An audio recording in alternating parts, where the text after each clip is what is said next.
दोस्तों, अब जो हमारी सीरीज़ शुरू होने जा रही है उसका नाम है the man eaters and jungle killers और इस बुक को भी लिखा है मिस्टर केनेथ एंडरसन ने। और इसमें हमारी पहली कहानी का नाम है द मोराडर ऑफ कैंपे कराई यानी कैंपे कराई का लुटेरा। और ये कहानी भी है एक मैन ईटर टाइगर की। अब केनेथ एंडरसन कहते हैं कि आप लोग अपने मन में इमेजिन कीजिए कि दो बड़ी पहाड़ी रेंजेस हैं जो लगभग समुद्र तल से 1000 फीट की ऊंचाई पर हैं। दोनों ही पैरेलल चलती हैं और दोनों के बीच में है 5 मील लंबी एक वैली। और ये दोनों पहाड़ियाँ जंगलों से ढकी हुई हैं और इनकी जो चोटी है उसकी ऊंचाई है लगभग 4500 फीट समुद्र तल से। ये दोनों पहाड़ी रेंजेस घने जंगलों से ढकी हुई हैं, सिर्फ छोड़कर तो इनकी चोटियों को। जैसा कि मैंने बताया, चोटियों की ऊंचाई है समुद्र तल से 4500 फीट। और ये जगह मौजूद है नॉर्थ सालेम डिस्ट्रिक्ट के अंदर, जो कि आता है मद्रास प्रेसिडेंसी के अंदर। अब ये जो दोनों पहाड़ी रेंजेस हैं, इनकी दिशा कुछ इस तरह से है कि ये चलती हैं उत्तर से दक्षिण दिशा की ओर। और सबसे ऊंची चोटी का नाम है माउंट गोथेरायन। और ठीक इसी चोटी की ढलान पर एक फॉरेस्ट बंगलो बना हुआ है जिसका नाम है कोडे कराई बंगलो। और इस बंगले से खड़े होकर देखने पर चारों तरफ जो नज़ारे दिखते हैं वो इस दुनिया के बेहतरीन नज़ारों में से एक माने जाते हैं। ये नज़ारे इतने खूबसूरत होते हैं कि मानो आप स्वर्ग में खड़े हों। अब सुबह के नज़ारे हों या दोपहर के या फिर हों शाम के या रात के, सारे ही बड़े खूबसूरत होते हैं। सूर्योदय और सूर्यास्त और फिर रात में चंद्रमा की चांदनी, हर तरह के नज़ारे बेहद ही खूबसूरत होते हैं। अब जब कभी आप इस बंगलों में खड़े होके चांदनी रात के नज़ारे देख रहे होते हैं, तभी उसी वक्त इस वैली के नीचे की गहराइयों में जानवरों के बीच में ज़िंदगी और मौत का संघर्ष चल रहा होता है। और आपको कभी किसी सांबर के मरने की आवाज़ आती है तो कभी किसी चीतल के मरने की आवाज़ आती है। यानी ये बन चुके होते हैं किसी का भोजन, और ये जिनका भोजन बनते हैं वो होता है या तो टाइगर या फिर कोई लेपर्ड, जिसे तेंदुआ भी कहते हैं। अब 20 साल पहले मुझे सौभाग्य प्राप्त हुआ था अफ़गानिस्तान के राजा के भाई से मिलने का, जो कि उस वक्त जगह बदर कर दिए गए थे अफ़गानिस्तान से, और वो यहाँ शरण में आकर रुके थे इंडिया की। और वो कोडे कराई फॉरेस्ट बंगलों में ही रुके हुए थे। तब मैं उनसे मिला था और नज़ारों को देखकर ये बंगला उनका फेवरेट बन चुका था। और वो कहते थे कि यहाँ से मुझे अफ़गानिस्तान की याद आती है, बस फ़र्क इतना है कि वहाँ के पहाड़ नंगे हैं और यहाँ के पहाड़ों ने एक हरी चादर ओढ़ी हुई है जो कि है घने जंगलों की। अब एक गांव था जिसका नाम था कैंपे कराई, और ये गोथेरायन बेल्ट के वेस्टर्न रेंजेस में स्थित था। और ये गांव बहुत ही छोटा था। इसमें थोड़ी दूर तक तो खेत थे, उसके बाद बांसों के झुरमुट शुरू हो जाते थे और उसके बाद शुरू हो जाता था काफ़ी घना जंगल। जंगल में थोड़ा आगे जाने पर एक पहाड़ी नदी निकलती थी जो कि काफ़ी छोटी नदी थी, जिसे स्ट्रीम भी कहा जाता है। और इस नदी की जो वैली थी उसे मैं कहता हूँ स्पाइडर वैली, क्योंकि यहाँ कई किस्म की मकड़ियाँ पाई जाती हैं जो इतने ज़्यादा जाल बनाकर रखती हैं कि पूरी वैली में हर जगह मकड़ियाँ ही मकड़ियाँ आपको मिलेंगी। इसी वजह से मैंने इसका नाम रखा था स्पाइडर वैली। इस वैली में आप जब भी चलेंगे तो आपके चेहरे पर मकड़ी के जाले लग जाएंगे और आप जहाँ तहाँ चलते जाएंगे, आप बच ही नहीं सकते इन मकड़ी के जालों से। और पूरी वैली में कब्जा है इन स्पाइडर्स का।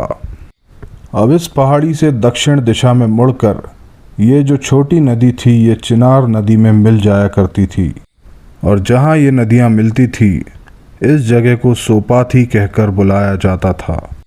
और ठीक इस संगम वाली जगह के 10 मील दूर थी एक बड़ी नदी जिसका नाम है कावेरी।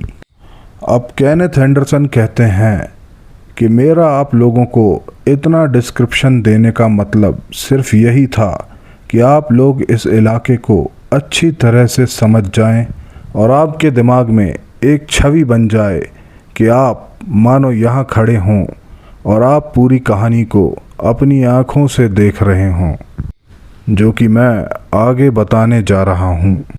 और अब हमारी कहानी शुरू होती है। अब आप लोग अपने मन में इमेजिन कीजिए कि आप खड़े हैं इन्हीं घने जंगलों के बीच में और अचानक आपको एक गंध आनी शुरू होती है, जो कि है कई दिनों से सड़े हुए पत्तों की गंध। एक तेज़ ग्रीनिश सी स्मेल और तेज़ हवा चल रही है, और इसके फ़ौरन बाद ही एक टाइगर की गुर्राहट काफ़ी दूर से आपको सुनाई दे रही है। और शेर की इस दहाड़ के बाद जंगल में जो मौत का तांडव पैदा होता है उसे भी आप इमेजिन कीजिए अपने दिमाग में। और ये जो टाइगर है ये कोई आम या ऐसा वैसा टाइगर नहीं है, ये है एक आदमखोर टाइगर यानी मैन ईटर। और कैंपे कराई का ये इलाका इसी आदमखोर बाघ के साए में जी रहा था, और अब तक ये आदमखोर ऑलरेडी 3 इंसानों को निगल चुका था। अब इन जंगलों में एक कबीला रहा करता था जिसे कहते थे पुजारी कबीला। ये जंगल के ही निवासी हुआ करते थे। और अब एक पुजारी व्यक्ति मुत्तूर से 11 मील चलकर आया कैंपे कराई, और वो नहीं जानता था कि ये सफ़र उसकी ज़िंदगी का आखिरी सफ़र होने वाला है। अब कैंपे कराई आकर ये व्यक्ति गायब हो गया। कुछ दिन बीत जाने के बाद लोगों को लगा कि शायद ये हाथियों के हत्थे चढ़ गया है और हाथियों ने इसका काम तमाम कर दिया है, क्योंकि इस इलाके में काफ़ी सारे हाथियों के झुंड भी पाए जाते थे। अब इन लोगों के मुताबिक उस आदमी को हाथियों ने मारा था, तो उसी हिसाब से ये पार्टी बनाकर सर्च करने निकल गए उस आदमी को, या फिर यूं कहें कि उसके अवशेषों की तलाश में। और ये सोचकर जा रहे थे कि सामना होगा तो हाथी से ही होगा। लेकिन जब ये वहाँ पहुँचे और जंगलों के बीच पहुँच गए जहाँ से वो आदमी गुज़रा था, वहाँ मिले इन्हें टाइगर के पग मार्क्स और काफ़ी सारे खून के निशान। थोड़ा और आगे चलने पर उसके कुछ फटे हुए कपड़े, और इसके अलावा और कुछ भी नहीं। इसका मतलब साफ था कि इस आदमी को एक टाइगर पूरा का पूरा ही निगल गया है, वो भी बिना डकार लिए। अब 10 दिन बीत गए। इसके बाद एक औरत शाम के वक्त पानी लेने गई गांव के पास मौजूद एक कुएं के पास। वो कुएं पर इसीलिए गई थी क्योंकि रात भर पानी पीने के लिए यूज़ होने वाला था अगली सुबह तक। और ये औरत पानी भरने में लेट हो चुकी थी, तभी इसे अकेले ही जाना पड़ा था और ये वापस ही नहीं आई अपने घर। अब इसका जो पति था उसे कुछ अंदेशा हुआ कि कुछ गलत ना हो गया हो। ये कुछ लोगों को लेकर उस कुएं के पास पहुंचा, और जिस तांबे के बर्तन को वो लेकर गई थी पानी भरने, वो वहीं पड़ा हुआ था और आसपास मौजूद थे टाइगर के पंजों के निशान, जो कि लालटेन की रोशनी में साफ नज़र आ रहे थे। अब क्योंकि रात बहुत हो चुकी थी और ये लोग भी डर गए थे, तो ये लोग अपने अपने घर लौट गए। अब सुबह ये वापस सर्च पार्टी को लेकर इसी जगह पर आए और इन्होंने ढूंढना शुरू किया उसी जगह पर जहां इन्हें अंदेशा था कि उस औरत को ले जाया गया है। ये आगे बढ़ते गए और इन्हें सुराग मिलने शुरू हो गए। उस औरत की पायल भी मिली, कुछ कपड़े, कुछ खून के निशान और थोड़ा आगे जाने पर उसके अवशेष भी इन्हें मिल गए। यहाँ पड़ी थी हाथ और पैर की उंगलियाँ जो चारों तरफ बिखरी हुई थी। बीच में था उस औरत का धड़ जो पूरी तरीके से खा लिया गया था, और एक झाड़ी के अंदर उसका सिर पड़ा हुआ था अलग से। और देखने से ही समझ आ रहा था कि जिस टाइगर ने इसे मारा है वो बहुत ही भूखा था, और इन अवशेषों के अलावा उसने कुछ छोड़ा ही नहीं था। अब जैसे ही ये घटना हुई तो कैंपेकराई गांव वालों के होश उड़ चुके थे। अब उन लोगों के सर पर मौत नाच रही थी और हालात बद से बदतर हो चुके थे। ना ही इस गांव में बाहर से कोई आता था और ना ही इस गांव से बाहर कोई जाता था। शाम के वक्त ये लोग टॉयलेट्स करने भी बाहर नहीं जाया करते थे। सभी अपनी अपनी झोपड़ियों के अंदर ही किसी कोने में ये सारी क्रियाएं कर देते थे। और कुछ दिन बीतने के बाद ज़बरदस्त किस्म की बदबू इन लोगों के घरों से आनी शुरू हो गई थी। कुल मिलाकर गांव में सन्नाटा पसरा रहने लगा और मौत के डर से लोगों ने निकलना ही जैसे बंद कर दिया अपने घरों से।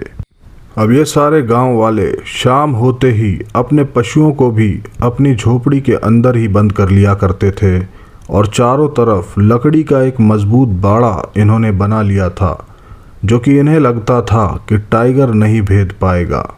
अब ये लोग खुद भी झोपड़ियों में रहते थे, पशु भी इनके साथ ही झोपड़ियों में बंद थे।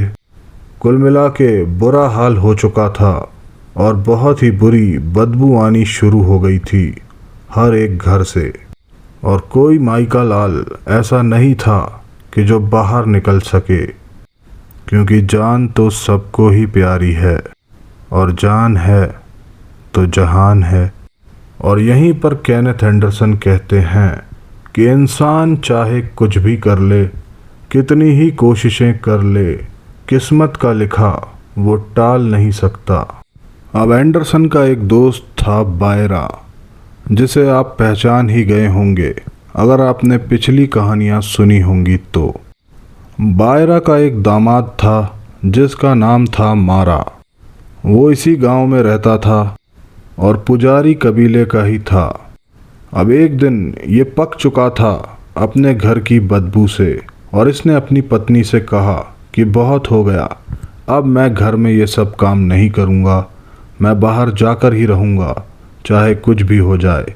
और वो ज़िद करके चला भी गया नेचर्स कॉल के लिए बाहर जंगल में, और फिर वो कुछ देर बाद वापस भी आ गया, और अब उसका कॉन्फिडेंस बढ़ने लगा था। इसके बाद जब वो दूसरे दिन गया, काफ़ी देर बीत गई। इसकी पत्नी को एक आवाज़ आई, लेकिन वो वापस नहीं आया। अब जब एंडरसन इस गांव में पहुंचे तो इन्होंने पूछा उसकी पत्नी से कि तुम्हें क्या सुनाई दिया। तो उसने कहा कि एक आवाज़ सुनाई दी जैसे कि कोई गिरा हो बहुत ज़ोर से। इसके बाद कुछ गुर्राहटों की आवाज़ आई जैसे कि कोई बड़ा जानवर हो। बस इतना ही सुना।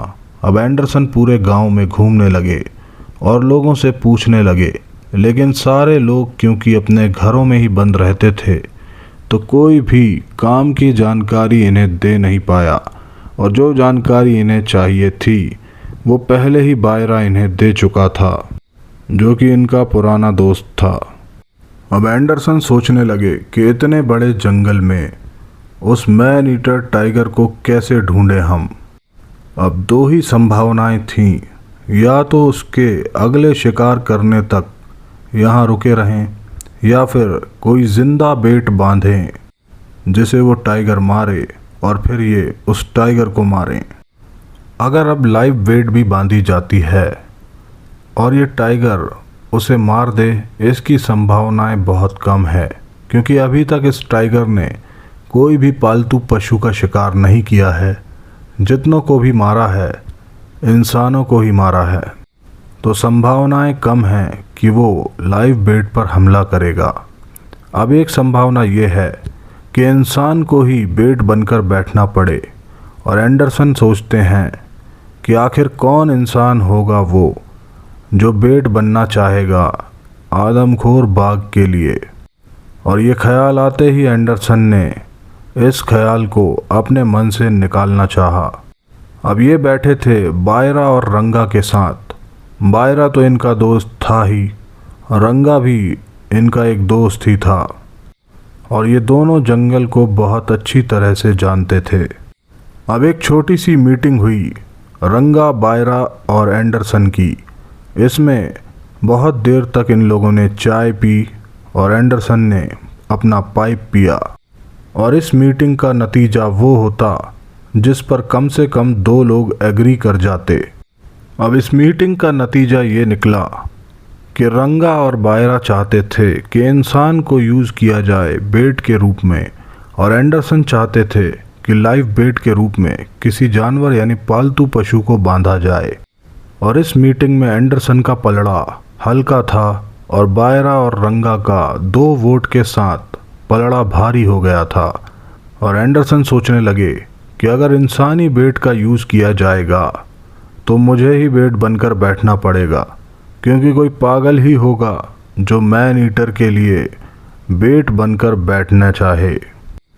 अब जब ये 2 लोग लाइव बेट के रूप में इंसान को बैठाने का फैसला कर चुके थे तो एंडरसन ने इनके हाथ पांव जोड़े और जैसे तैसे इन पर दबाव बनाकर इनसे फैसला बदलवाया, ये कहकर कि पहले यूज़ करेंगे पालतू पशु को लाइव बेट के रूप में, यानी किसी मवेशी को, और जब ये प्लान फेल हो जाएगा इसके बाद इस्तेमाल की जाएगी ये दूसरी वाली बात, यानी वो इंसानी बेट वाली बात।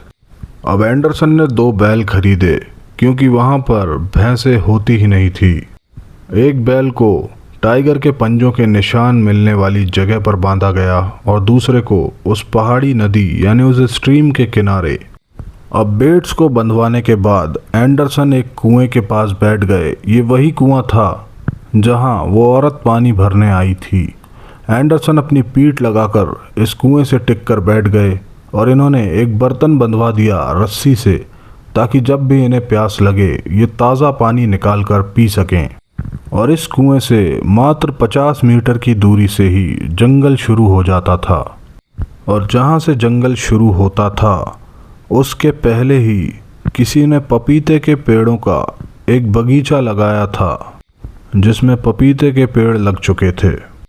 अब कुएं के पास लोगों ने कुछ नालियां बना रखी थी ताकि जो एक्स्ट्रा पानी यहाँ गिरता था वो अपने आप बहकर चला जाता था पपीते के बागान में। अब ये जो पानी बहता था इसकी वजह से उस बागान में पानी की कोई कमी नहीं थी और इस ज़मीन में इसी वजह से काफ़ी नमी बरकरार रहती थी, जिसकी वजह से बहुत सारे खरपतवार और बड़ी बड़ी घास यहाँ उग आई थी। अब एंडरसन कहते हैं कि दिन में ये खरपतवार और घास देखकर ऐसा लगता था कि यहाँ कोई जानवर यानी टाइगर छिप नहीं सकता, लेकिन जैसे ही अंधेरा हुआ एंडरसन समझ गए कि यहाँ पर बड़े आराम से कोई टाइगर छिपकर घात लगा सकता है और देखने पर किसी को पता भी नहीं चलेगा। और अगर अभी कोई मैन ईटर यहाँ पर छिपा हो तो उससे एंडरसन की दूरी होगी मात्र 15 फीट और टाइगर एक बार में ही 15 फीट बड़े आराम से कूद सकता है। अब बैठे बैठे हो चुकी थी घनी रात और अंधेरा हो गया था, लेकिन क्योंकि ये रात चांदनी रात होने वाली थी तो चांद को अभी ऊपर आने में कुछ समय बचा था। और जैसे ही ये ख्याल एंडरसन के मन में आया था कि यहाँ पर खतरा है, उन घास की झाड़ियों से घात लगाकर टाइगर इन पर कूद सकता है अगर वो यहाँ आ चुका होगा तो अब इन्होंने अपनी पोजीशन बदल ली। इन्होंने पहले अपना मुंह जंगल की तरफ कर रखा था, अब ये 45 डिग्री घूम कर बैठ गए ताकि जंगल भी थोड़ा कवर हो जाए और साथ ही कवर हो जाए वो पपीते का बागान भी। अब क्योंकि आसपास मौजूद थी पहाड़ियाँ और चांद जब निकलता तो पहले वो पहाड़ियों के पीछे रहता, तो चांद की इस जगह पर रोशनी पड़ने में अभी 1.5 घंटे का समय बचा था। वो होता 8 बजे और अभी बज रहे थे 6:30। तो एंडरसन को खतरे में बैठे बैठे ही अभी 1.5 घंटा और काटना था। अब एंडरसन कहते हैं कि रात में इस तरह से असुरक्षित बैठकर मैंने गलती कर दी। ऐसा मुझे लग रहा था क्योंकि यही गलती मैंने एक बार इससे पहले गुमालापुर में भी की थी, जब मैं एक लेपर्ड का पीछा कर रहा था और वहाँ मैंने एक झोपड़ी की दीवार से पीठ टिकाकर रात गुजारी थी और वहाँ भी पहाड़ था और चंद्रमा का इसी तरह से मैं वहाँ भी इंतज़ार कर रहा था और सोचा था कि फ्यूचर में कभी भी इस तरह की गलती दोबारा नहीं दोहराऊंगा। लेकिन आज मुझे ये गलती दोहरानी पड़ी क्योंकि इसके अलावा कोई चारा भी नहीं था। अब एंडरसन की पीठ टिकी हुई थी उस कुएं की मुंडेर से। कान और आंखें एकदम चौकन्नी थीं। राइफल का सेफ्टी कैच हटा हुआ था।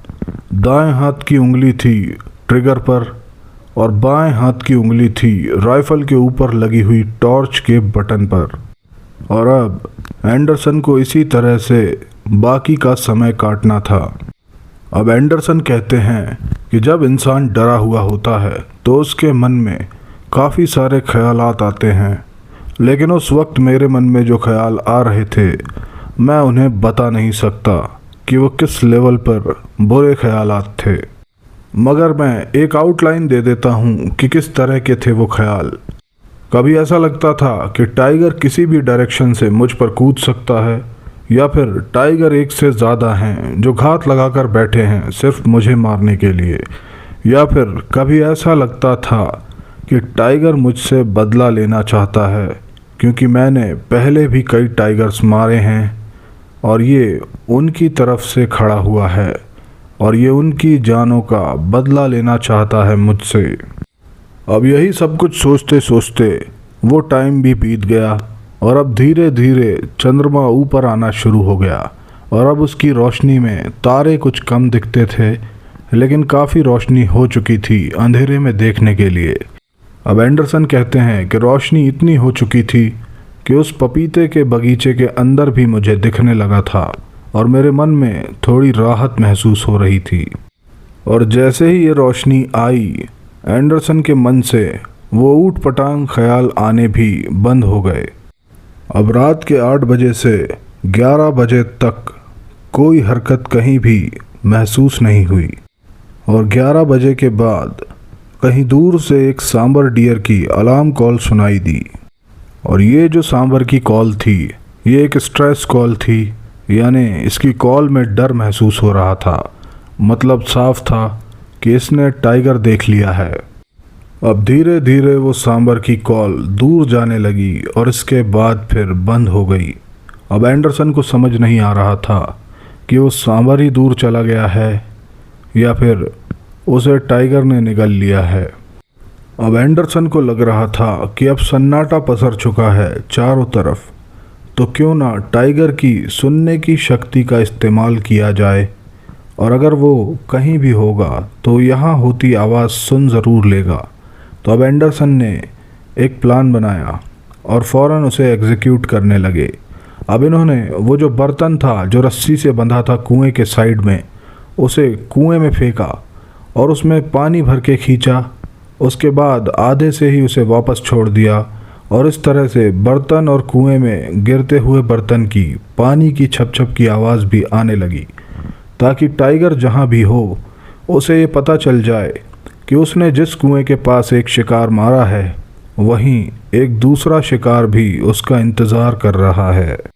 अब ये सब करते करते बीत गया था 1 घंटा और अब बज गए थे रात के 3 और अब चंद्रमा जो था वो अब सामने वाली पहाड़ी के पीछे जा छिपा था और अब फिर से वही कंडीशन बन गई थी जो शाम के 8 बजे के पहले थी, यानी घुप अंधेरा। अब एंडरसन कहते हैं कि जब फिर से अंधेरा छा गया तो मुझे फिर से ऊट पटांग ख्याल आने शुरू हो गए और अब लगता था कि अगर वो मैन ईटर इस अंधेरे का फ़ायदा उठाकर मेरे बहुत करीब पहुंच गया तब मैं क्या करूंगा। और मेंटली एंडरसन प्रिपेयर होने लगे इस चीज़ के लिए कि जहाँ से भी कोई हरकत की आवाज़ आई ये वहाँ गोली चला देंगे, और एकदम सुपर अलर्ट मोड में ये बैठ गए। अब फिर से ये बैठे रहे इंतज़ार करते हुए, लेकिन कोई हलचल नहीं हुई। और अब धीरे धीरे खरगोश और चूहों की हलचल शुरू हो गई थी जो पूरी रात कहीं गायब थे। और इसके बाद हल्का हल्का उजाला होना शुरू हुआ। अब सुबह का सूरज भी निकल चुका था और एंडरसन की टेंशन भी ख़त्म हो चुकी थी। अब सुबह के 7 बजे के करीब एंडरसन इस जगह से उठे। ये बहुत ही थके हुए थे और नींद की धुन में थे। उसी तरह से ऊँघते हुए ये अपने टेंट में चले गए जो उस जगह से दक्षिण दिशा में थोड़ा दूरी पर था। अब इन्होंने चाय बनाई और गर्मा गर्म चाय पीकर ये सो गए और 7 साढ़े 7 बजे से ये 10:30 बजे तक सोते रहे। इसके बाद ये उठे और अपने साथियों यानी रंगा और बायरा को लेकर चले गए बेट्स पर निगरानी करने। अब जब ये अपने साथियों के साथ उस बेट के पास पहुँचे तो बेट जिंदा थी, लेकिन उसके कुछ दूरी तक यानी 15 फीट की दूरी तक टाइगर आया था। वहाँ मिले थे टाइगर के पंजों के निशान। वो यहाँ आया, काफ़ी देर रुका, कुछ विचार किया और इसके बाद वापस पलट गया। ये वही टाइम था जब एंडरसन को सांबर डियर की अलार्म कॉल सुनाई दी थी रात में। और इन पग मार्क्स को देखकर एंडरसन पहचान गए कि ये वही टाइगर है जिसके पग मार्क्स ये पहले भी देख चुके हैं, यानी ये वही मैन ईटर है। अब इस बात में कोई शक नहीं था कि यही था मैन ईटर, क्योंकि वो बैल से यानी उस बेट से 15 फीट की दूरी तक आ गया था और उसने इसे मारा नहीं, क्योंकि कोई नॉर्मल टाइगर होता वो तो जानवरों को ही मारता है। अब जब यहाँ से चलकर एंडरसन दूसरी बेट के पास पहुँचे तो वहाँ देखकर इन लोगों के होश उड़ गए, क्योंकि दूसरी बेट को मार दिया गया था और यहाँ भी पग मार्क्स थे एक टाइगर के। अब एंडरसन सोच में पड़ गए कि इस इलाके में कहीं 2 टाइगर एक्टिव तो नहीं, और अगर ये 2 नहीं हैं, एक ही है, तो इसने फिर पहली बेट को क्यों छोड़ दिया और सिर्फ दूसरी बेट पर ही क्यों हमला किया। ये सवाल घूमने लगा एंडरसन के दिमाग में। अब एंडरसन कहते हैं कि इसका एक ही जवाब हो सकता था जो मुमकिन मुझे अब तक लग रहा था, कि टाइगर बहुत ही चालाक है और उसे शक हो गया था कि इस बेट को इंसान ने ही बांधा है उसका शिकार करने के लिए। लेकिन यही बात वो दूसरी बेट के साथ भी जाकर कर सकता था, लेकिन शायद वो कंफ्यूज हो गया था क्योंकि उसका रंग था सिलेटी सा यानी ग्रे कलर का। और टाइगर्स के इतने ज़्यादा चालाक होने का कारण भी यही है कि उनका शिकार बहुत ज़्यादा बढ़ गया है, तो प्रकृति ने उनके मन में भी ये विचार डालने शुरू कर दिए कि तुम ज़्यादा अलर्ट रहो। इसीलिए टाइगर भी इवॉल्व हो रहे हैं और ज़्यादा सोचने और समझने की शक्ति उनमें आ गई है खुद के बचाव को लेकर। अब एंडरसन कहते हैं कि कुछ भी हो सकता है, शायद जैसा मैं सोच रहा हूँ ऐसा ही हो या शायद ऐसा ना हो। अब एंडरसन कहते हैं कि इस तरह से तेंदुआ दिमाग नहीं लगाता, वो बस हमला कर देता है, लेकिन टाइगर का आकार भी बड़ा होता है और उसका दिमाग का साइज़ भी बड़ा होता है, इसीलिए वो सोचता भी ज़्यादा है और अक्लमंद भी तेंदुए से ज़्यादा होता है। अब एंडरसन ये भी कहते हैं कि जो भी बेट्स बांधी जाती हैं टाइगर के लिए वो एकदम स्वस्थ होनी चाहिए, क्योंकि टाइगर बीमार जानवर का शिकार नहीं करता। अब इस बात का पता उसे कैसे चलता है ये तो कोई भी नहीं जानता। अब क्योंकि ये बेट्स जो बांधी गई थीं ये पहले से ही निर्धारित पेड़ों के पास ही बांधी गई थी, ऐसे पेड़ जिन पर मचान आसानी से बनाया जा सके। अब जिस बेट को मार दिया गया था उसके पास के जिस पेड़ का हमने अंदाज़ा लगाया था कि इस पर मचान बनाया जाना चाहिए, अगर टाइगर इस बेट को मार दे तो वो पेड़ बहुत पास में ही था। तो फटाफट रंगा और बायरा मेरी कार में मौजूद कैनवास की चेयर को उठाकर लाए और एक बढ़िया सा मचान बना दिया उस पेड़ पर। अब एंडरसन कहते हैं कि मैं मचान बनाने के लिए कैनवास की चेयर को प्रेफर नहीं करता, मैं चारपाई को प्रेफर करता हूँ जिसके पैर मैंने पहले से निकाल दिए हैं। लेकिन क्योंकि कुछ कंडीशंस में हर बार चारपाई लाना ले जाना काफ़ी मुश्किल होता है और कैनवास की चेयर को आसानी से गाड़ी में डालकर इधर उधर ले जाया जा सकता है, जंगलों के अंदर भी। और ये चारपाई से हल्की भी होती है, इसीलिए इस बार मैंने मचान बनाया कैनवास की चेयर का। अब ये जगह जो थी जिसमें बेट का शिकार हुआ था, ये थी वेस्टर्न घाट्स में। और एंडरसन के कैंपाकराई गांव में चंद्रमा थोड़ी देरी में उजाला देता था, उससे पहले उजाला आ जाता था इसी जगह पर। अब एंडरसन फटाफट चढ़कर बैठ गए उस मचान पर और अपनी पोजीशन ले ली।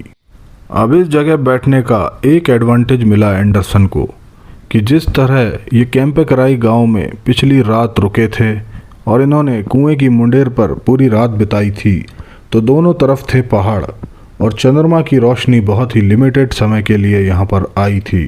लेकिन ये जगह थी पहाड़ के दूसरी तरफ, तो यहाँ पर सूरज डूबने के फ़ौरन बाद ही चंद्रमा आ गया था, यानी काफ़ी उजाला था टाइगर को देखने के लिए।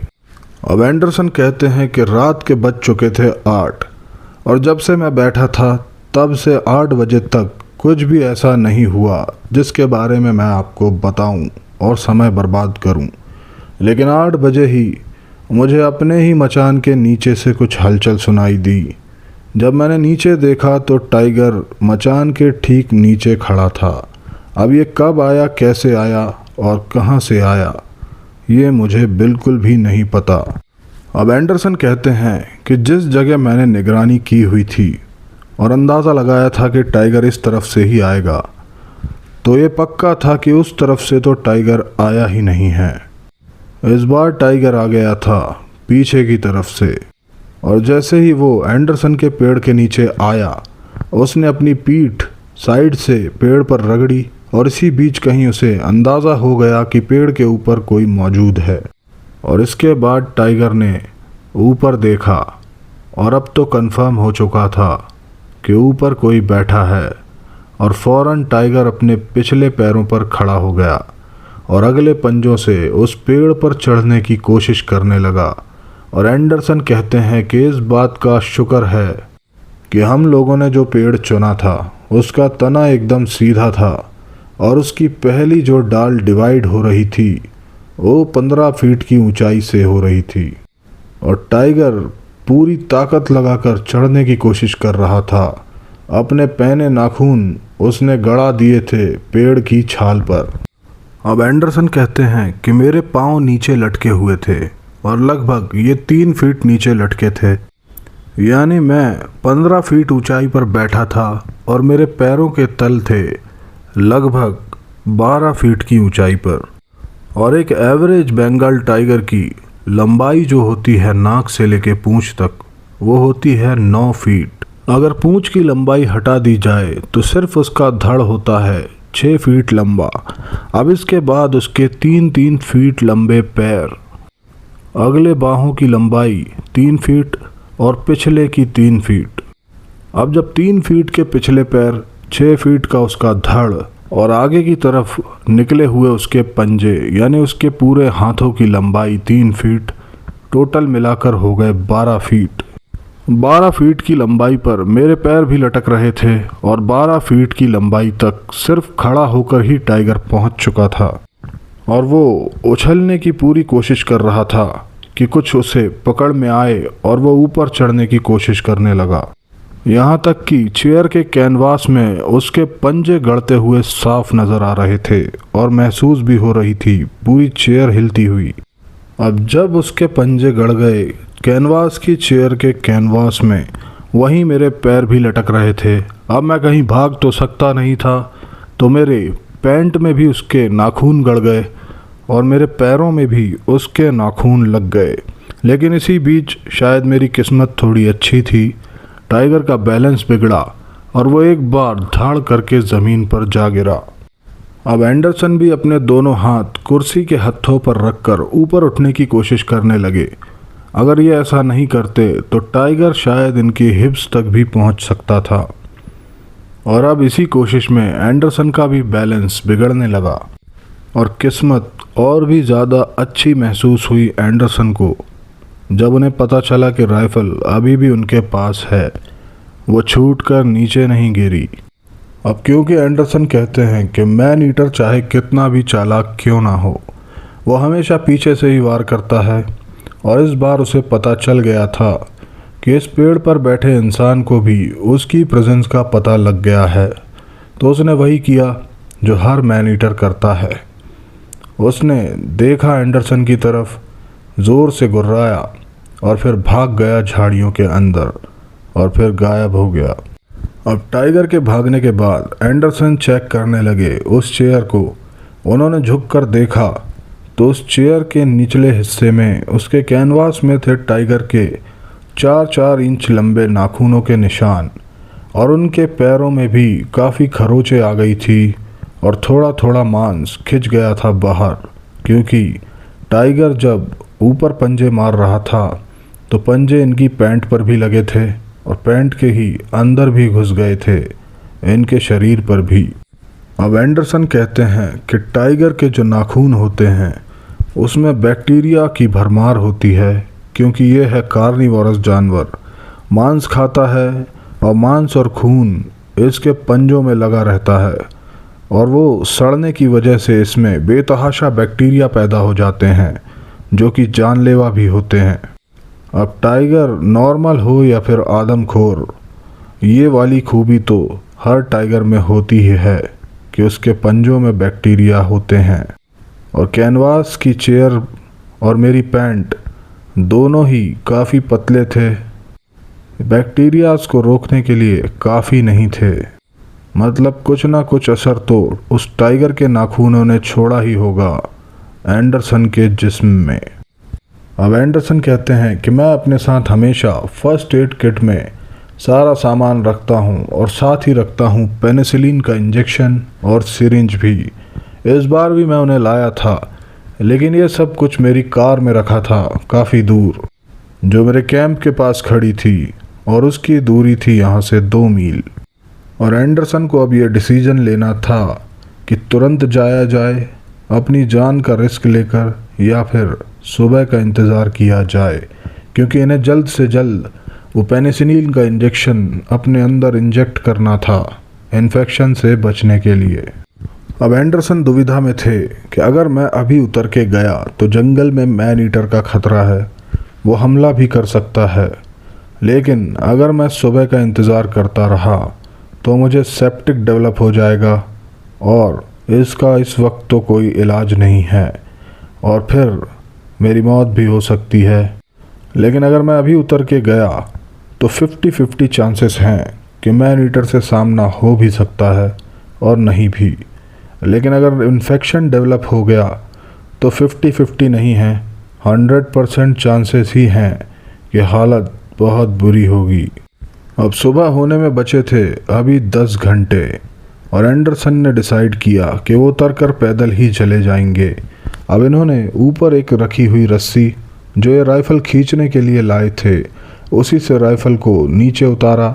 इसके बाद खुद उतरे और पहले सावधानी पूर्वक अपनी पीठ को उस पेड़ से टिका लिया ताकि अगर मैन ईटर आसपास हो तो वो पीछे से इन पर हमला ना कर पाए। अब जल्दी जल्दी एंडरसन ने रस्सी से अपनी राइफ़ल को खोला और अपने कंधे पर रेडी पोजीशन में रख लिया। अब कुछ भी हो सकता था, शायद 5 या 10 गज की दूरी पर किसी झाड़ी में वो मैन ईटर बैठा हो सकता था, या हो सकता था 1-2 मील की दूरी पर। अब एंडरसन उसी रास्ते की तरफ जाने लगे जहां ये निगरानी रख के मचान पर बैठे थे, यानी जहां से इनको उम्मीद थी कि टाइगर आया था, मगर वहां से टाइगर आया नहीं था। और ये रास्ता था एक पहाड़ी रास्ता जो जाता था कैंपेकराई की तरफ। अब एंडरसन कहते हैं कि ये रास्ता तो बीच बीच में कहीं से काफ़ी चौड़ा था, फिर 1 गज के करीब पतला भी हो जाता था और इस पर चलते चलते एंडरसन को उल्टे सीधे ख्याल भी आ रहे थे कि कहीं ज़रा सी भी पत्तियां हिलती थी तो उन्हें लगता था कि कहीं मैन ईटर ही तो नहीं आ गया है। अब एंडरसन कहते हैं कि इस वक्त दिल एक इंजन की तरह से धड़क रहा होता है। ऐसा लगता है कि छाती फाड़ के कब बाहर आ जाएगा। और इस वक्त आपका दिमाग आपसे कह रहा होता है कि भागो, लेकिन आप भाग नहीं सकते क्योंकि भागना होगी सबसे बड़ी गलती, क्योंकि आप टाइगर से तेज़ तो कतई नहीं भाग सकते, चाहे आप 7 जन्म क्यों ना ले लें। लेकिन इस वक्त दाएं बाएं देखना और बीच बीच में पीछे मुड़कर देखना भी सावधानी पूर्वक एक अच्छा उपाय माना जाता है। अब एंडरसन कहते हैं कि यहाँ पर एक सबक है कि आप जब भी जंगल में जाएं, आपको अपना आपा नहीं खोना है और बहुत ज़्यादा पैनिक नहीं होना है, क्योंकि अगर आप पैनिक होंगे तो आप अजीब अजीब हरकतें करेंगे या भागने की कोशिश करेंगे और इसी बीच टाइगर को अट्रैक्ट कर लेंगे और आपकी जान भी जा सकती है। पैनिक होने से आपका दिमाग भी जगह पर नहीं रहेगा और आप अगली अपनी चाल की प्लानिंग भी नहीं कर पाएंगे। इसीलिए जंगल में अपना दिमाग अपने काबू में रखना बहुत ज़रूरी है, क्योंकि इसके अलावा बचने का और कोई दूसरा तरीका इंसानियत के इतिहास में हमें नहीं सिखाया गया, क्योंकि कोई और तरीका है ही नहीं। जितना हो सके सबसे पहले अपने सामने की झाड़ियों को अपनी आँखों से अच्छी तरह से देखना चाहिए, बारीकी से स्कैन करना चाहिए, फिर ही आगे बढ़ना चाहिए। राइफ़ल को हमेशा सेफ्टी कैच खोलकर और कॉक करके रखना चाहिए ताकि वो फायर करने के लिए रेडी रहे। कंधे पर लगाना उतना ज़रूरी नहीं है, क्योंकि कई बार आपको लोअर शॉट भी लेना पड़ सकता है, जिसके लिए आपको जांग से उसका बट लगाना पड़ेगा। तो आपको कुल मिला के राइफ़ल तैयार रखनी है, लेकिन ऐसी स्थिति में नहीं रखनी है कि आप स्थिति बदल ना पाएँ अपनी राइफ़ल की। अगर टाइगर घायल है तो फिर भी एक चांस है कि वो गुर्राएगा आप पर अटैक करने से पहले, लेकिन अगर वो घायल नहीं है और मैन ईटर है तो वो इतनी शांति से आएगा कि आपको पता तक नहीं चलेगा कि कब वो आपको मार चुका है। अब कैंपकराई पहुंचने से थोड़ा पहले ही, यानी 1/4 मील के करीब जब कैंपकराई बच जाता है, यहाँ एक बोल्डर वाला पैच शुरू होता है, जहाँ रास्ते के दोनों तरफ काफ़ी बड़े बड़े पत्थर और चट्टानें हैं, और एंडरसन की नज़र में ये सबसे ख़तरनाक पैच था। इस रास्ते की किसी भी चट्टान के पीछे कहीं भी मैन ईटर छिपा हो सकता था, घात लगाकर। अब एंडरसन जब इस जगह पहुँचे, इनके मन में ये भी ख्याल आया कि जब इन्होंने उस मैन ईटर को देखा था और जब वो भागा था तो वो दूसरी डायरेक्शन में भागा था। वो यहाँ आ तो सकता है, लेकिन जितना जल्दी मैं यहाँ पहुँच गया हूँ, इतना जल्दी वो यहाँ नहीं आ सकता था। और इसी उम्मीद के साथ एंडरसन धीरे धीरे इस पैच को क्रॉस करने लग गए। अब इस बार एंडरसन का ये जो बिलीव था, ये जो भरोसा था, ये सही साबित हुआ। मैन ईटर यहाँ पर नहीं था और ये सक्सेसफुली पहुँच गए कैंपकराई में मौजूद अपने कैंप तक।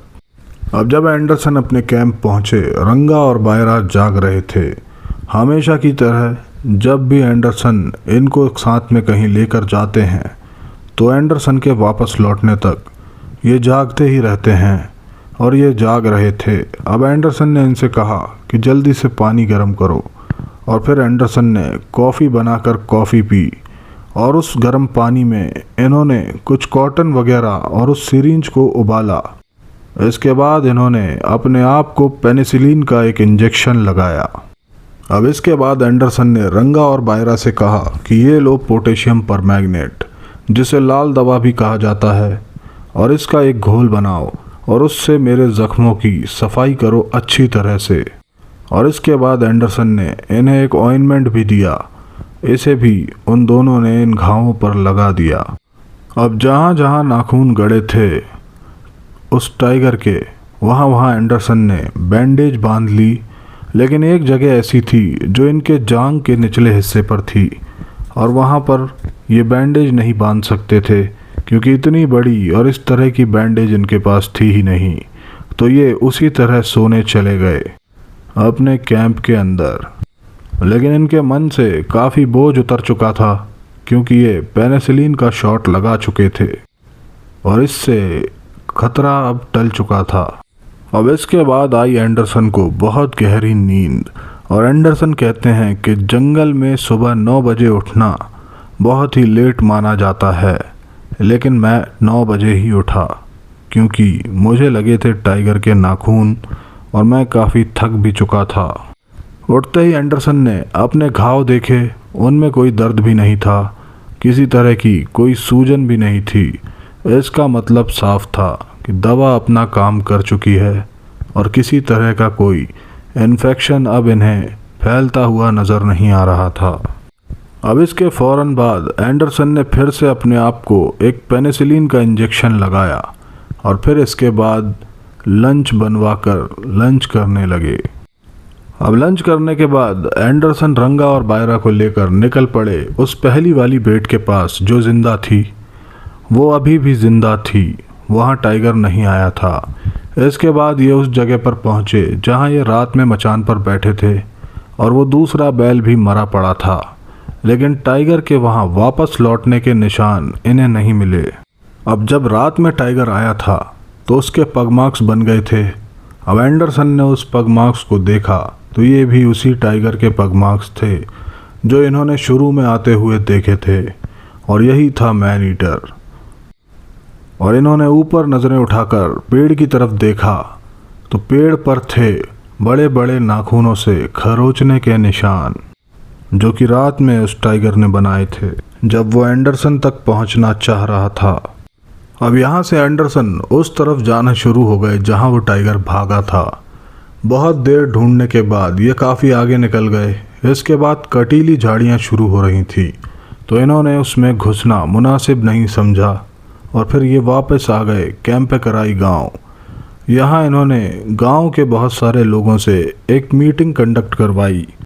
अब बातचीत का सिलसिला शुरू हुआ और इस बीच कुछ लोगों ने बताया कि साहब ये जो टाइगर है ये बैल के मांस को पसंद नहीं करता है। अब ये बात जैसे ही एंडरसन ने सुनी इन्हें समझ में आ गया कि एक टाइगर और है जो बैल भी मार लेता है।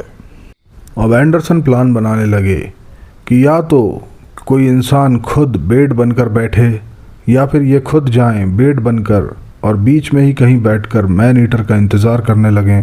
साथ ही साथ 2-3 जगह बैल भी बंधवाए जाएं जिससे ये कंफर्म हो जाए कि इस इलाके में एक टाइगर है या फिर 2। अब एंडरसन ने डिसाइड किया कि वो खुद भी एक जगह बैठेंगे बेट बनकर, और बैठने में काफ़ी दिक्कत भी हो रही थी क्योंकि अभी इनके ज़ख्म ताज़े ही थे। तो इन्होंने डिसाइड किया कि ये लेट भी सकते हैं। अब ये जो लेटने का जो प्लान था ये बहुत ही ख़तरनाक प्लान था, बिल्कुल मौत से खेलने जैसा। अब एंडरसन कहते हैं ये जो नदी की स्ट्रीम थी जहाँ पर एक बैल मारा गया था, इसके किनारे किनारे बहुत सारे बोल्डर्स भी थे और काफ़ी सारी झाड़ियाँ भी थीं। अब इनके दिमाग में एक प्लान और आया कि ये स्ट्रीम के किनारे मौजूद रेतीली ज़मीन पर एक गड्ढा खुदवाएंगे और गांव में मौजूद 2 बैलगाड़ियों में से एक का पहिया खुलवाकर इसके ऊपर रखवा देंगे और खुद बैठेंगे गड्ढे के अंदर। अब इस प्लान में एक चीज़ और भी शामिल थी। एंडरसन बैठेंगे इस गड्ढे के अंदर, ऊपर से कवर रहेगा वो पहिया। इसके अलावा ये था कि एक डमी भी बनाई जाएगी जो इसी गड्ढे के पास में रखी जाएगी। अब जिस डायरेक्शन में पुतले को रखा गया था उसी डायरेक्शन से उस पहिए को लगभग 6 इंच ऊपर उठा के रखा गया था ताकि एंडरसन अपनी राइफल को बाहर निकाल के निशाना ले सकें।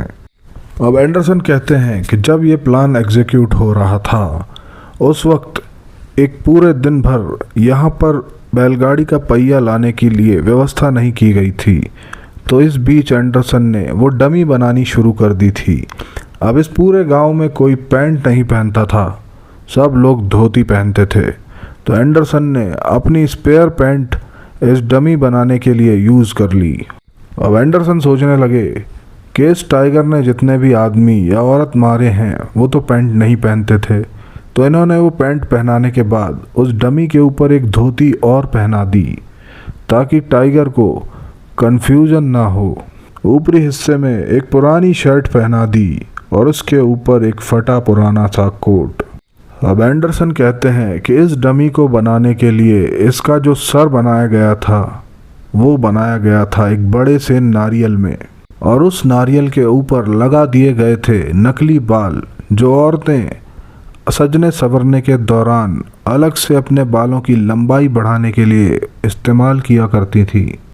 अब एंडरसन कहते हैं कि एक महिला से हमें प्राप्त हो गए ये नकली बाल और हमने इन्हें बड़ी ही अच्छी तरीके से उस नारियल के सिर के ऊपर लगा दिया। अब ये बाल लगाने के बाद उस डमी को एक पगड़ी भी पहनाई गई और नीचे उसके जो पैर बनाए गए थे वहाँ पर चप्पलें भी लगा दी गईं ताकि लगे कि इसने चप्पलें पहनी हुई हैं। अब ये रात भी बीत गई और इसके बाद अगले दिन सुबह 8 बजे ही गांव के 6 लोग बैलगाड़ी का पहिया लेकर उस जगह पर एंडरसन के साथ चले गए अपनी ही इच्छा से, क्योंकि वो इस काम में एंडरसन की मदद करना चाहते थे। और फिर वही प्लान के मुताबिक इसे वैसे ही रख दिया गया और इसके नीचे बैठे एंडरसन और 6 इंच का गैप छोड़ दिया गया और सामने डमी को रख दिया गया। अब एंडरसन कहते हैं कि इस डमी को कुछ इस तरह से रखा गया था एक इमली के पेड़ के नीचे, ताकि अगर किसी भी डायरेक्शन से टाइगर आए तो वो देख ले कि यहाँ कोई बैठा है। यानी ये डमी हर तरफ से विजिबल थी टाइगर के लिए। अब इस गड्ढे में थी काफ़ी नमी, जिसके लिए काफ़ी सारी सूखी घास एंडरसन ने इसके अंदर बिछवा दी थी। अब एंडरसन क्योंकि इसके अंदर बैठ चुके थे और इसके ऊपर रंगा और बायरा ने लाकर रख दी काफ़ी सारी झाड़ियाँ और बड़े बड़े पत्थर, ताकि टाइगर को शक भी ना हो, और अगर शक हो भी जाए तो वो इस पहिए को हटाकर एंडरसन तक ना पहुंच सके। और फिर उन्होंने इसे कर दिया एक कैमोफ्लाज, यानी इस तरह से छिपा दिया जैसे ये जंगल का ही एक हिस्सा हो। और ये गड्ढा था एक नदी के किनारे रेतीली ज़मीन पर। अब ये गड्ढा और बैलगाड़ी का पहिया पूरी तरह से छिप गया था और इसके ऊपर गांव वालों ने काफ़ी सारे पत्ते भी बिखेर दिए थे ताकि टाइगर को शक ना हो। और एक एडवांटेज ये भी था कि अगर टाइगर आता तो इन पत्तों पर हल्की सी भी आहट उसके आने की एंडरसन को महसूस हो जाती।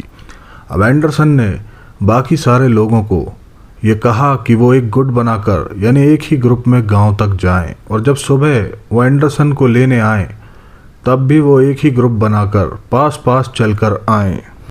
और इसके बाद एंडरसन ने उन लोगों को भेज दिया गांव और इस गड्ढे के अंदर अकेले रह गए मैन ईटर का इंतज़ार करते हुए।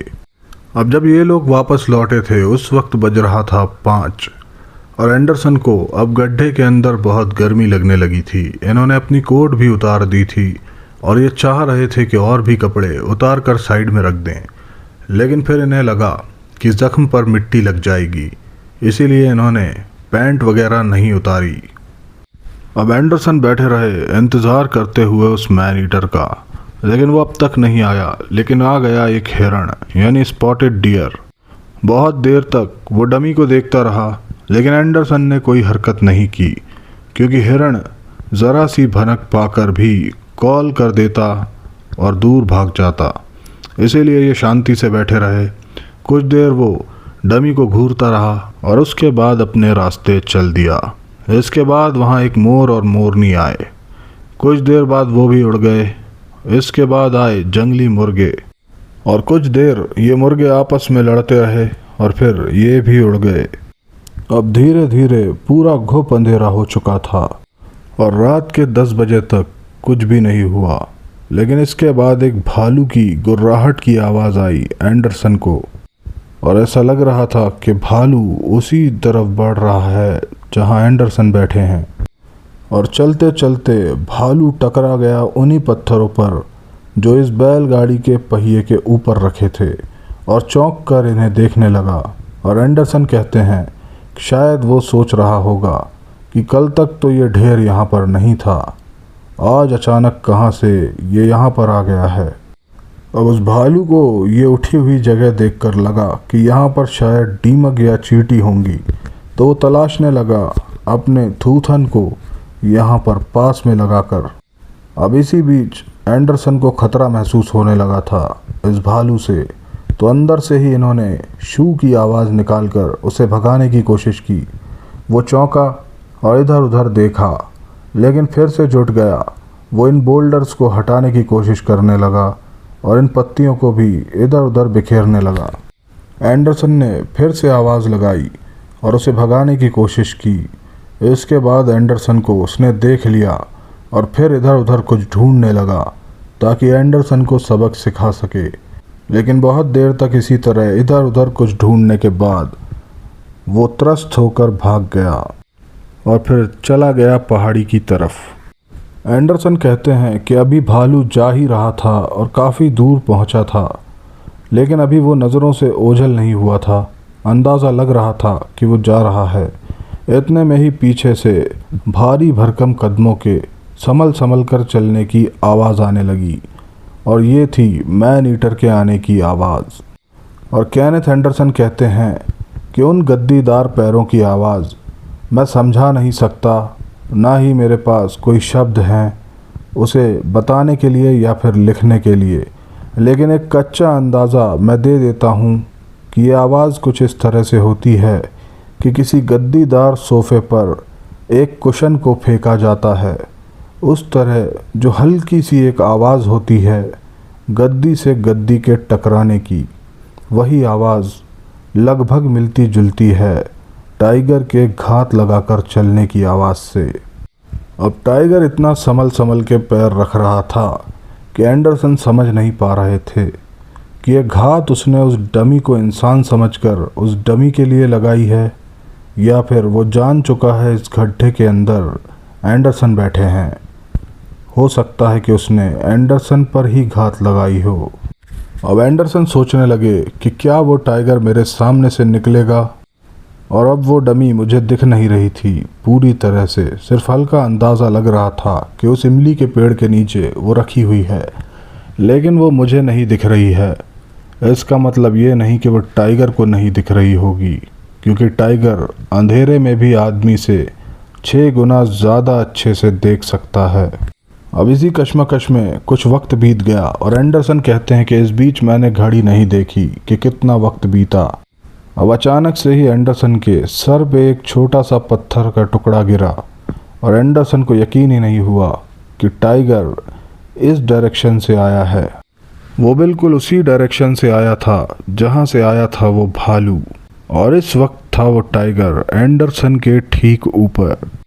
अब एंडरसन सोच रहे थे कि क्या वजह थी कि टाइगर डमी के पास अब तक नहीं गया था और वो इसी जगह को टटोलने की कोशिश कर रहा था जिसके नीचे थे एंडरसन। अब एंडरसन ये भी कहते हैं कि शायद इसका कारण ये रहा होगा कि टाइगर दूर से भालू को देख रहा होगा कि वो इस जगह पर क्या ढूंढने की कोशिश कर रहा है, और अब भालू के भागने के बाद टाइगर भी ठीक इसी जगह आकर खड़ा हो गया था और ऐसा लग रहा था कि वो अभी भी कुछ सोच रहा है। अब जो भी हो, टाइगर आ चुका था एंडरसन से सिर्फ 2 गज की दूरी पर। टाइगर एंडरसन के इतना करीब पहुंच गया था कि उसकी सांसों की आवाज़ भी एंडरसन बड़े ही अच्छे से सुन पा रहे थे। इसके बाद उस टाइगर ने 2-3 कदम और आगे बढ़ाए और फिर वो झांक कर देखने लगा बैलगाड़ी के पहियों के स्पोक के बीच से। अब जैसे ही टाइगर ने एंडरसन को देख लिया उस गड्ढे के अंदर बैठा हुआ, इतने में ही एंडरसन जल्दी से हरकत में आए और अपनी राइफल घुमाने की कोशिश करने लगे इस गड्ढे के ऊपरी सिरे की तरफ, यानी पहिए की स्पोक्स की तरफ। लेकिन क्योंकि ये गड्ढा सिर्फ 4x4 का ही था तो 60 डिग्री से ज़्यादा राइफल घूम ही नहीं रही थी और उसका बट टच हो गया था ज़मीन पर और अब वो अटक चुकी थी और वो टाइगर के लिए निशाने पर आ नहीं रही थी, क्योंकि एंडरसन ने ये सोचा ही नहीं था कि टाइगर ऊपर आ जाएगा। इन्होंने तो सामने से 6 इंच की जगह खुलवा रखी थी उस डमी को देखने के लिए। अब एंडरसन कहते हैं कि यहाँ टाइगर ने ज़ोर से सांस खींची और 2 बार ज़ोरदार दहाड़ निकाली। इसके बाद अपने अगले पंजों से वो बैलगाड़ी के इस पहिए को हटाने की कोशिश करने लगा। इसी बीच उस टाइगर ने अपने पंजे भी उन स्पोक्स के बीच में से अंदर डालने की कोशिश की, लेकिन वो घुसे नहीं। और एंडरसन को अभी 2-3 दिन पहले ही ये पता चल चुका था कि टाइगर के पंजों का ज़ख्म कितना गहरा होता है और इस बार वो लगने वाला था इनके चेहरे पर। अब एंडरसन जितना नीचे होकर झुक सकते थे उस गड्ढे के तल पर, उतना वो झुके और पूरी कोशिश करने लगे कि शायद राइफल उस तरफ घूम जाए जहां टाइगर है, यानी कि ऊपर की तरफ। और टाइगर भी पूरा का पूरा आ गया था उस पहिए के ऊपर और उसे हटाने की पुरजोर कोशिश करने लगा था, बड़े ही गुस्से में। अब एंडरसन कहते हैं कि जब तक वो बैलगाड़ी के पहिए को हटाने की कोशिश कर रहा था और इसके ऊपर ही बैठा हुआ था, उतने में ही एंडरसन ने पूरी कोशिश की अपनी राइफल घुमाने की, अपनी सारी ताकत लगा के। और इन्हें एक अंदाज़ा हुआ कि शायद थोड़ा बहुत टाइगर का एक कंधा सीध में आ गया है राइफल की, तो इन्होंने उसी वक्त ट्रिगर दबा दिया और एक ज़ोरदार धमाका हुआ उस गड्ढे के अंदर और टाइगर ज़ोर से पीछे की तरफ उछला। इसके बाद वो नीचे गिरा और फिर उसने एक बोल्डर को काटा, बैलगाड़ी के पहिए को भी मुंह से काटा और ज़मीन पर पड़ी मिट्टी पर अपने पंजे मारे, जिससे गड्ढे खुद चुके थे, और फिर मिट्टी खाने की भी कोशिश की दर्द के मारे। अब एंडरसन आवाज़ सुनकर अंदाज़ा लगा रहे थे, टाइगर बार बार उछल रहा था फिर गिर रहा था। इसका मतलब वो ज़बरदस्त तरीके से घायल हो चुका था और दर्द से कराह रहा था, हल्का हल्का दहाड़ भी रहा था। और फिर ये सारी उछल कूद करने के बाद वो नदी की तरफ जाने लगा। अब टाइगर दहाड़ते रहा 15 मिनट तक और फिर उसकी दहाड़ कम होनी शुरू हो गई, यानी दूर जाने का एहसास होने लगा उस टाइगर का। अब वो जंगल की तरफ जा रहा था। अब बहुत देर तक इंतज़ार करने के बाद वो दहाड़ें भी बंद हो गई और जंगल में थी एकदम शांति। चारों तरफ सन्नाटा छाया हुआ था और इसके बाद सुबह होने का वक्त हो गया था। इंतज़ार करते करते अब एंडरसन को बादल गरजने की आवाज़ सुनाई दी और दूर से बिजलियां भी चमकती दिखाई दे रही थीं। और इसके बाद शुरू हो गई हल्की हल्की बारिश, जो कि धीरे धीरे तेज़ हो रही थी। और थोड़ी ही देर में ज़ोरदार बारिश शुरू हो गई और बैलगाड़ी के पहिए के बीच में से और उस गड्ढे के किनारों से पानी अंदर रिसकर आना शुरू हो गया। और अब एंडरसन अगर कुछ देर ही रुकते तो ये गड्ढा पानी से पूरी तरह से भर जाता और इस नदी में जो बारिश की वजह से बाढ़ आने वाली थी, शायद वो बाढ़ भी इनके ऊपर आ जाती और ये डूब जाते, उसी गड्ढे में बंद होकर वहीं मर जाते। अब एंडरसन पूरी तरह से भीग चुके थे और ये घबरा भी रहे थे कि अगर बाढ़ आ गई तो ये यहीं कैद होकर रह जाएंगे। अब इन्होंने बहुत कोशिश की, लेकिन क्योंकि इतने भारी बोल्डर इनके दोस्तों ने उस पहिए के ऊपर लाकर रखे थे कि टाइगर उसे ना हटा पाए, तो इंसान कैसे हटा लेता। तो अब इन्होंने पुरजोर कोशिश करनी शुरू की, उस गड्ढे को चौड़ा करना शुरू किया और साइड से एक सुरंग बनाई अपने हाथों से ही खोदकर, क्योंकि ये रेतीली मिट्टी थी और गीली भी थी, नदी के बगल में ही थी, तो गड्ढा खोदने में आसानी हो रही थी। और इसके बाद साइड से एक सुरंग बनाकर एंडरसन बाहर निकल गए। अब एंडरसन गड्ढे से बाहर निकलकर खड़े हो गए और अपनी राइफल को रख लिया अपने हाथ में। इसके बाद इन्हें पता नहीं था कि टाइगर किस डायरेक्शन में और कितनी दूरी पर है अभी। फ़ौरन इसके बाद एंडरसन ने वो डमी उठाई और जल्दी से उसे पेड़ की थोड़ी और ज़्यादा ऊंचाई पर रख दिया, क्योंकि ये डमी बनाने में काफ़ी मेहनत लगी थी। अब इसके बाद एंडरसन ने जल्दी से वो स्ट्रीम क्रॉस की और इन्हें महसूस हो रहा था कि उसका पानी बढ़ता ही जा रहा है। और फिर ये चढ़कर थोड़ी ऊंचाई पर पहुँचे। जब तक ये यहाँ पर आए, इन्होंने पलट के देखा कि उस गड्ढे के ऊपर से पानी बहना शुरू हो गया है और नदी का वाटर लेवल काफ़ी ऊपर बढ़ गया है। अगर ये इस वक्त यानी सही समय पर उस गड्ढे से ना निकलते और एंडरसन उसी गड्ढे में फंस जाते और डूब जाते पानी के अंदर। अब एंडरसन देखते रहे और देखते ही देखते बहुत सारा सामान और कचरा वो नदी बहाकर ले जा रही थी और इसी के साथ साथ बह गया वो बैलगाड़ी का पहिया भी। अब एंडरसन चल के जाने लगे गांव की तरफ। आधे रास्ते ही ये पहुंचे थे, इतने में ही इन्हें सामने से कुछ चमकता हुआ नजर आया और वो पास आता जा रहा था। जब इन्होंने देखा तो टॉर्च लेके रंगा और बायरा की टीम आ रही थी इन्हें ही लेने, क्योंकि बारिश शुरू हो गई थी और उन्हें भी यही खतरा था जो लग रहा था एंडरसन को, यानी डूबने का खतरा।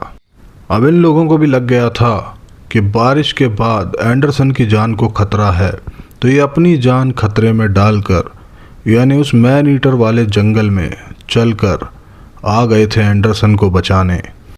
लेकिन क्योंकि एंडरसन पहले ही निकलकर वापस लौटने लगे थे, तो उन्हें ताज्जुब हो रहा था कि एंडरसन गड्ढे से बाहर कैसे निकले, वो भी अकेले। अब ये लोग गांव वापस लौट गए। फिर ये सो के उठकर आए थोड़ी देर बाद, जब अच्छा खासा उजाला हो चुका था। ये उसी जगह पर अपने साथियों के साथ आए। इन्होंने देखा कि पानी का फ्लो यानी बहाव अब थोड़ा कम हो चुका है, और इन्होंने ढूंढने की कोशिश की, लेकिन वो बैलगाड़ी का पहिया नदी अपने बहाव के साथ कहीं दूर ले जा चुकी थी। वो पहिया इन्हें कहीं भी नहीं दिखा, और अब उस बैलगाड़ी वाले की बैलगाड़ी एक पहिए की हो चुकी थी। अब 3 घंटों तक उसे ढूंढने के बाद वो टाइगर इन्हें मिला ही नहीं, ना ही मिले कोई सबूत। अब ये लोग सारे के सारे लौट गए वापस कैंपे केराई गांव। इसके 3 दिन बाद भी एंडरसन यहाँ रुके रहे, इस उम्मीद में कि शायद वो मैन ईटर इन्हें मिल जाएगा। लेकिन इन 3 दिनों में भी इनके हाथ कुछ नहीं लगा। अब चौथे दिन एंडरसन बेंगलोर निकल गए, और वो जाते जाते रंगा और बायरा को बोल कर गए कि मैन ईटर की खबर लेते रहना, और जैसे ही कुछ पता चले फ़ौरन मुझे टेलीग्राम करके बुलाना। अब एंडरसन के बेंगलोर आने के 10 दिनों के बाद इन्हें एक टेलीग्राम आया, जिसका पहले से ही इन्हें इंतज़ार था। इसमें लिखा था कि एक फॉरेस्ट गार्ड का एक खच्चर मार दिया गया है, जिसे एक टाइगर ने मारा है। अब क्योंकि इस खच्चर का शिकार हुए हो गए थे 4 दिन, तो वहां जाने से अब कोई मतलब नहीं था। एंडरसन ने फिर से टेलीग्राम उन्हें करा कि अब जो भी अगली वारदात हो मुझे इसी तरह टेलीग्राम पर तुरंत बताना।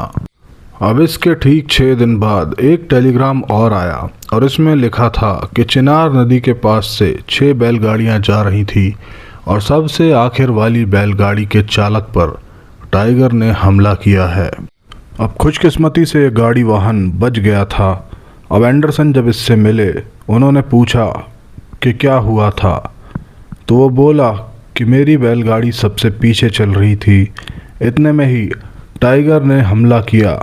उसने बैलों पर नहीं बल्कि मुझ पर ही हमला किया, और वो आधा ही चढ़ पाया था कि मैं कूद गया सामने की तरफ, बैलों के बीच में, जहाँ वो टी शेप की लकड़ियाँ होती हैं जो बैलों की गर्दनों पर रखी रहती हैं, उसके बीच में छिप गया और छिप कर चलने लगा।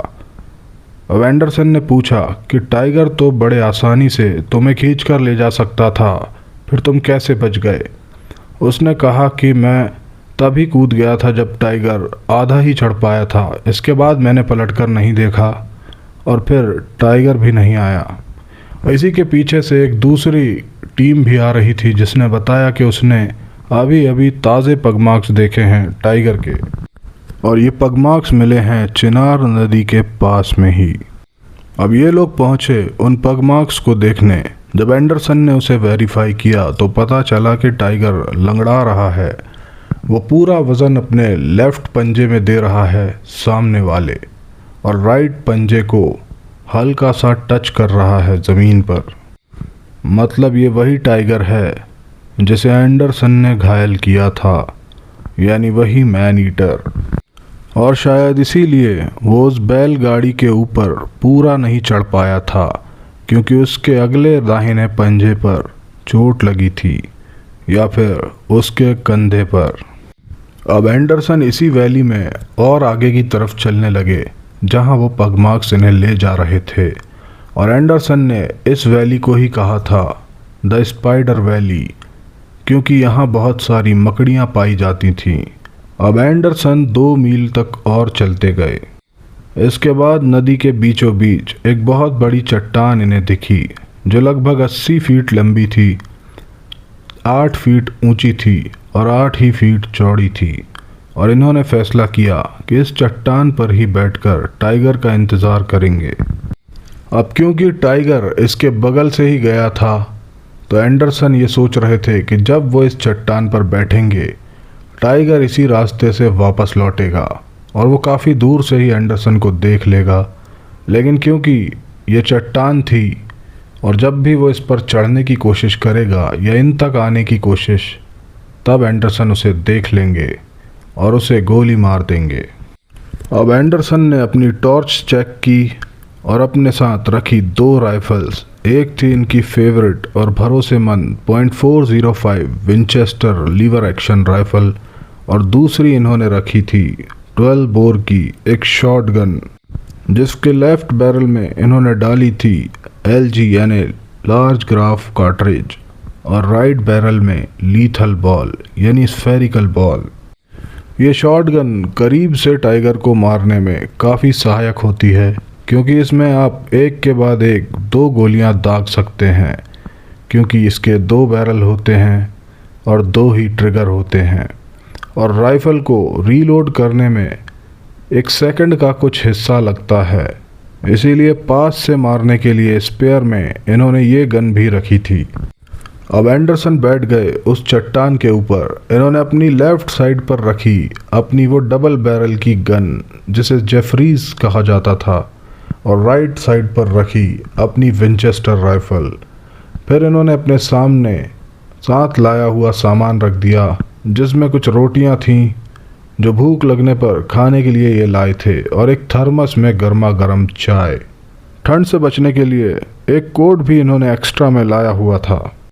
और ये सब सामान लेकर ये आराम से बैठ गए उस चट्टान के ऊपर।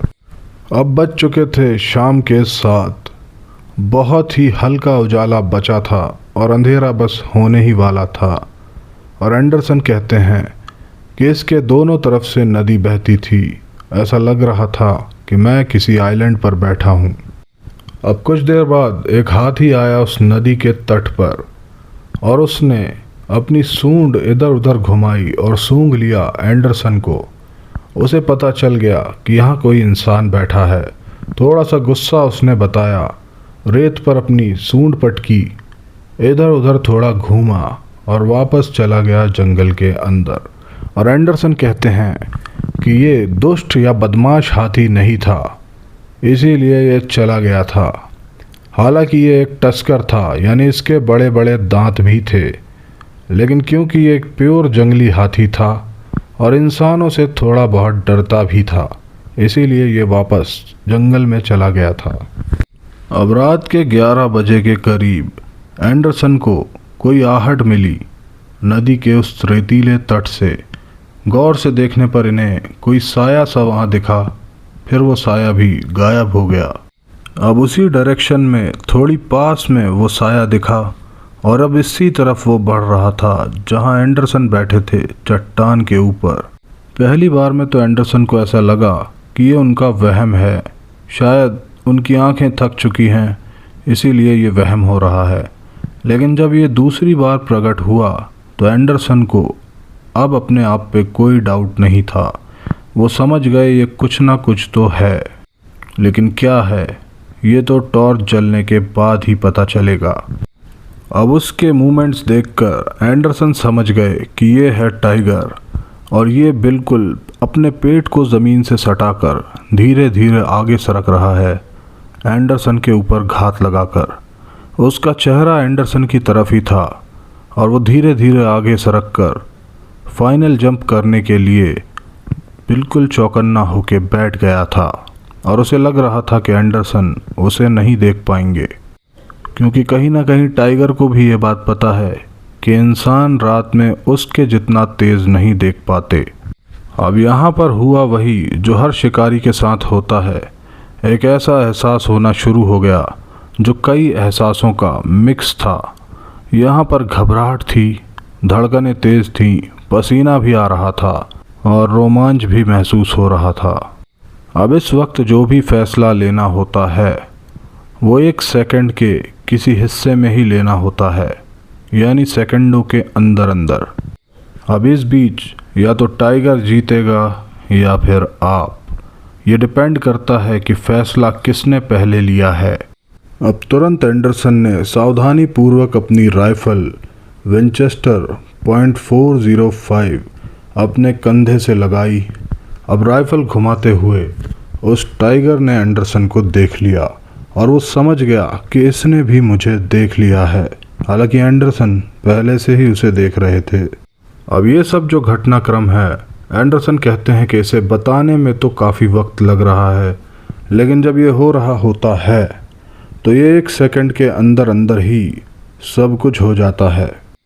अब टाइगर ने इनकी ये हरकत देखकर अपने आप को समेटा और अपनी पूंछ को किसी हंटर की तरह हिलाने लगा। और यही मूवमेंट होता है जब टाइगर आप पर कूदने ही वाला होता है।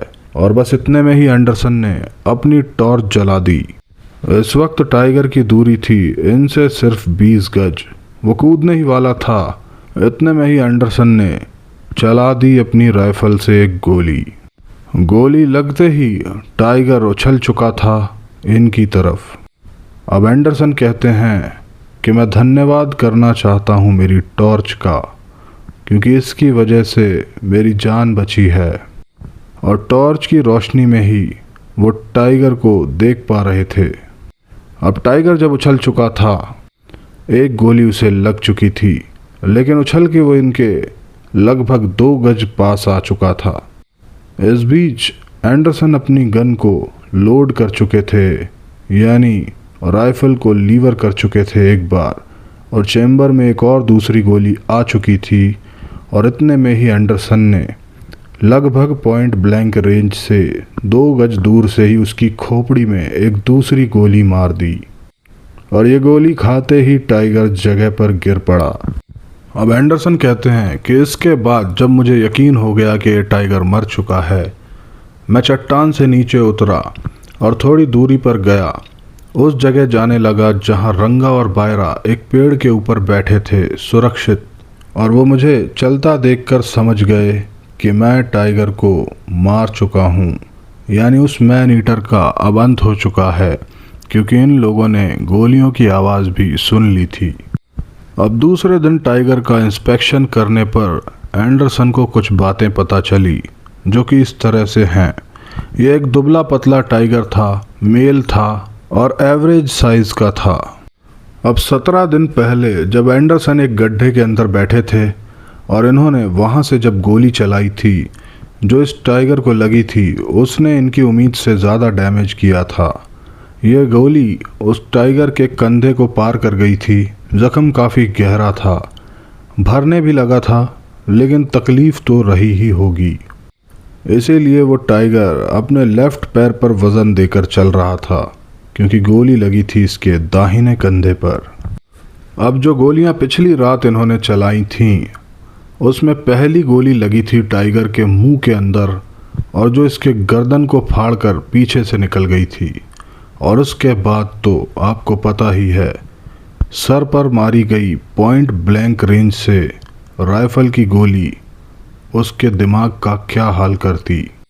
अब केनेथ एंडरसन कहते हैं कि आप सब लोग सोच रहे होंगे उसी सवाल के बारे में जो हर बार पूछा जाता है कि आखिर ये टाइगर मैन ईटर बना तो बना कैसे।